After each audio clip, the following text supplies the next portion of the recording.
When reading through the Parshiot of the Mishkan, Truma, Tetzaveh, and then Vayakhel Pekudei, it really is valuable to pay attention to small details, because it's only in paying attention to those small details that some of the hidden messages and deeper meanings of the Torah's instructions to us in these sections can become clear. And I'm really grateful to Rav Amnon Bazak, who's always a very careful reader of the Torah, and he has an essay on Parashat Vayakhel that I found really quite profound, and it comes from a very, very close and careful reading of verses that certainly I believe I've read through without even noticing in the past. And he points out that as Moshe turns the people and to fulfill the commands to build the Mishkan, there are two things that he asks for. He asks for the donations of the materials. Everyone whose heart moves them, they shall bring the zahav, kesef, nechoshet, the silver and the gold and the copper, and all of the blue and the purple and the crimson yarns and the linen and the goat's hairs and et cetera, all of these things, and the stones, right? All of those materials had to be gathered for the Mishkan. And then, and then also those of you who are skilled, chacham lev, those who has we need the div lev, the generous heart, to donate materials, and we need chacham lev, somebody who has a wise spirit, who has that skill to actually make the Mishkan. And what actually happens, everyone who had that spirit of generosity, in fact, did so. They brought materials, and it seems and they got enough for all they needed. But the Torah doesn't tell us about anybody feeling equipped or confident enough to actually take part in that building. So even though the Torah tells us about verse after verse of all the things that were given, people, the chacham lev, the person who felt capable of actually doing that didn't, no one of that in that category stepped forward.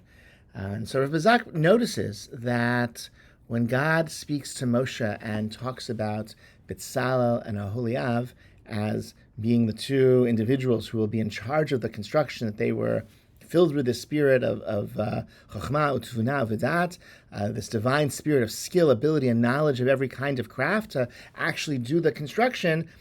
Moshe adds an additional phrase when he repeats God's words to the people to tell them that Betzalel and Aholiav are going to have this special role. There's three words that Moshe adds, and that is in chapter 35, verse 34, Lahorot Natan Bilibo, to give directions, to give instructions, to give guidance. And so what Moshe adds is that Betzalel and Aholiav were not just expert craftsmen, architects, carvers, builders. They were also teachers and guide and sources of guidance and instruction.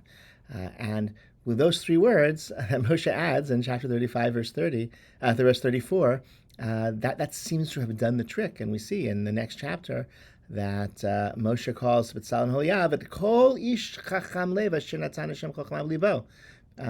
So it seems that v'kol asher naso libo likerva el hamelacha lasotota, that there were people who not only were moved by their hearts to donate materials, there were also people who were moved by their hearts to donate their skills, and they felt empowered and equipped and had that confidence to actually engage in the craftsmanship of building the Mishkan. And the thing that gave them that confidence was Moshe's insertion of those words, Lahorot Natan Bilibo, that Betzalel is not just a builder, not just somebody with this incredibly gifted, capability as a craftsman, but also somebody who sees their role as being an educator and a guide as well. I think it's so important that anybody in a leadership role, which is every one of us in some capacity, we all are called upon to exercise leadership. Part of that leadership is to instruct and guide and teach others so that the capacity spreads much more broadly, and that everyone else can feel inspired and equipped and confident to join us in whatever project that we're directing and guiding and trying to influence. And that's, again, three words that I certainly missed every year until this one, and I'll be paying attention to them tomorrow. And I think the Torah is filled with all sorts of treasures like that, and I think this is also a really profound message. I wish you all a Shabbat Shalom. Thank you so much for listening.